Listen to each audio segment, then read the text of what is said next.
Hey everybody, it's Mucha Marapa from Matrix Global Media and founder of the Gulf Professional School of Marketing, where we teach you how to recession-proof your business by becoming truly great at marketing. Now, the reason for this video is to explain not necessarily the school in general and what we sort of do in a lesson by lesson basis, but more about marketing, the word marketing, the emphasis different people put on marketing, and my own definition of marketing, so we can be sort of here in the school on the same wavelength as we learn how to sort of really make sure that your business can sort of stand the test of time, particularly these tough economic times. Well, first of all, marketing has a number of definitions, and I don't believe, I often say that sort of there's no wrong answer, there's just your answer. Now, clearly, there are people out in the industry who not necessarily in the industry per se, but people's perceptions of what marketing is and what marketing is all about. And with me, what I wanted to sort of very quickly dispel is this whole myth of marketing being ultra creative and whiz bang and just highly visual. It upsets me when I speak to golf professionals who say, well, you know what, I don't know marketing, I'll never be good at marketing, because they expect it to be just something unbelievable that they'll never be able to achieve. And it's with that good reason that I often like to describe being great at marketing like having a razor sharp short game in golf. And when you think about it, first of all, a short game can be learned. Not everybody can hit a golf ball 300 yards. Not everybody can sort of hit these wonderfully towering iron shots. But by and large, most people, if they apply themselves correctly, can learn how to have a decent short game. And I find that same analogy with marketing. If there is a desire to become truly great at marketing, you can do it.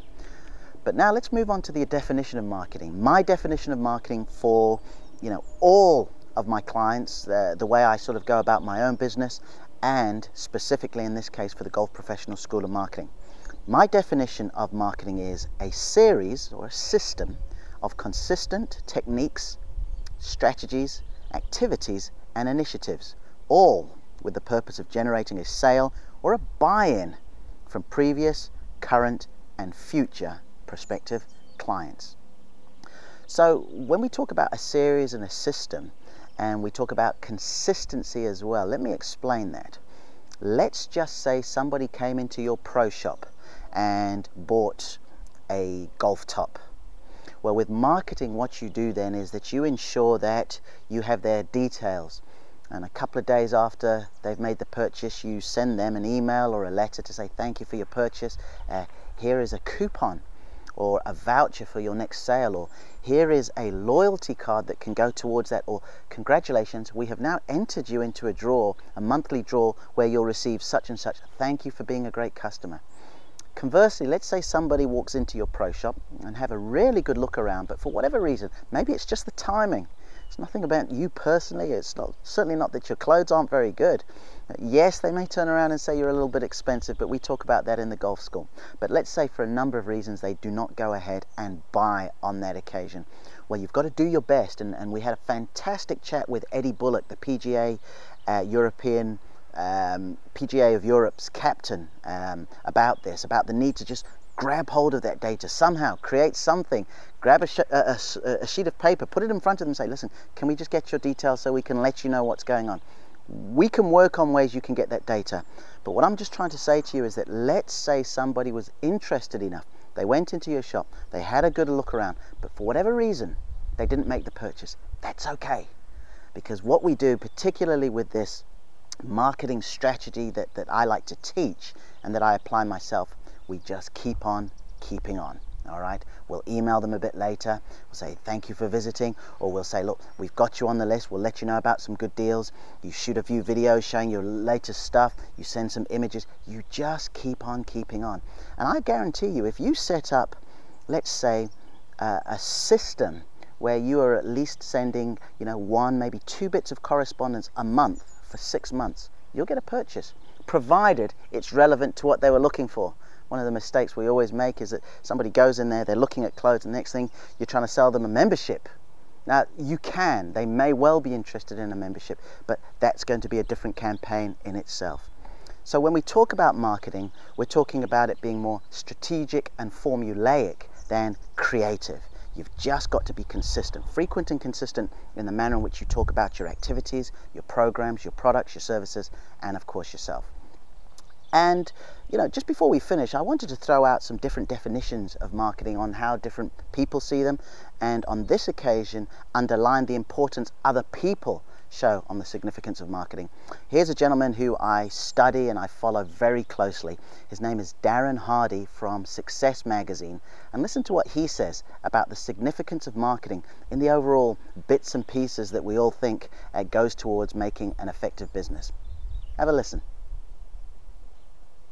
Ask you a question. If you had the option where a genie popped out of a lantern and he or she gave you the ability to pick one of these 4 things to be the best in your space at, the very best, which 4 would you pick? Either the best management and leadership, the best margins in your space, the best marketing in your space, or the best product and solution in your space. If you had a chance to pick any one of these 4 to be the very best, which would you pick? How many people would pick management and leadership? Okay, there's no wrong answers here, by the way. How many people would pick margins? Not many CPAs in the room. How many people pick marketing? Okay, how many people would pick the best product and solution? Okay, maybe it was a little bit of a setup. So let's say you pick the #1 product and solution. Let me just sort of debunk that a little bit. What is the #1 restaurant in the world? McDonald's. Do they have the best product? No. What is the #1 wine in the world? You're right out of Napa Valley of all these fantastic heritage of winemaking and all the rest of that. What's #1? Gallo? It's worse. Franzia. And it comes in a box. What's the #1 water? We have all these, Fujis and, you've got Avions, you've got Smart Waters and all these. What's the #1 water?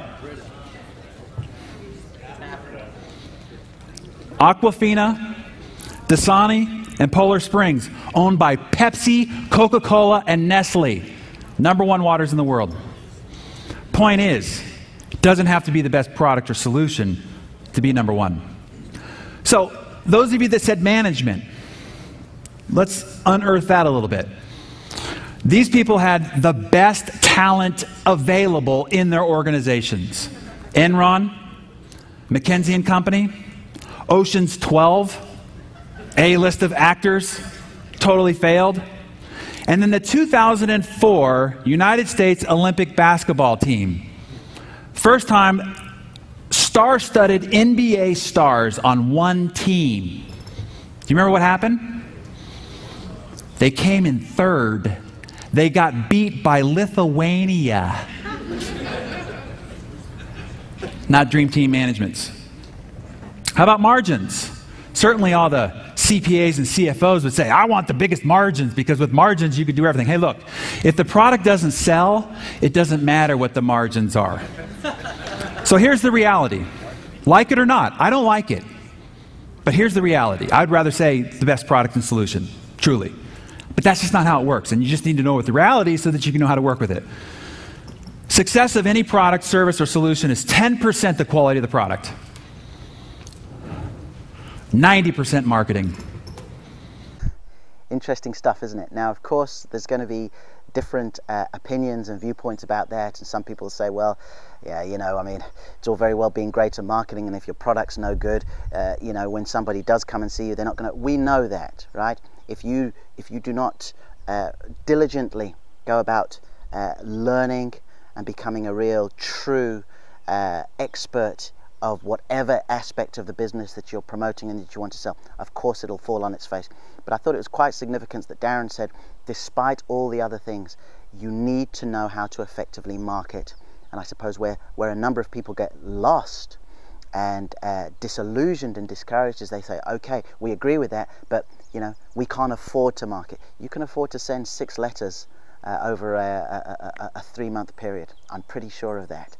So that's what we're going to study at the school, and I'd just really like to encourage you to go to the Gulf Professional School of Marketing blog. We've got all sorts of information there. We've got podcasts, we've got additional tutorials. There's long videos where I've actually got a program there where I give you some training that will enable you to become a scratch marketer, and with it you can sort of single-handedly ensure that your business, your livelihood, your ability to pay your bills, your mortgage, look after your family, look after your business is in your hands, as opposed to all the doom and gloom merchants out there in the big old wide world. So until next time, thanks for taking the time to watch.